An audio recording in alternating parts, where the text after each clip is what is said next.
દંડવત થવું એ હું કરી આલું?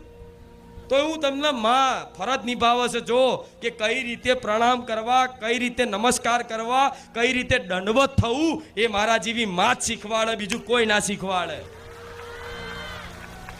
બીજું આ સંસારમાં કોઈ ના શીખવાડે. શીખવાડે?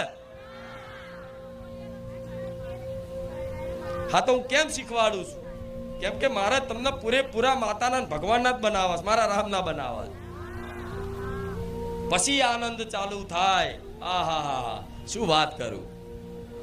વિચારો, મારી વાણી સાંભળવાથી તમારા રોમ રોમમાં આનંદ છલકાતો હોય તો જેના કોઠે હું બોલું છું એને કેટલો આનંદ હશે એટલો ખાલી કલ્પના કરો, ખાલી વિચાર કરો. રામ, આ શું ખોટું? પણ તમને બેસવાથી આનંદ આવે છે, સાંભળવાથી આનંદ આવે છે, ઊભું થવાનું મન નહીં થતું, ભૂખ નહીં લાગતી, તરસ નહીં લાગતી.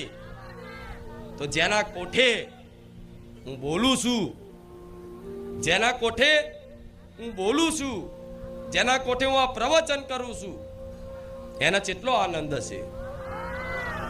અપાર આનંદ, અપાર સુખ કે આ સંસારના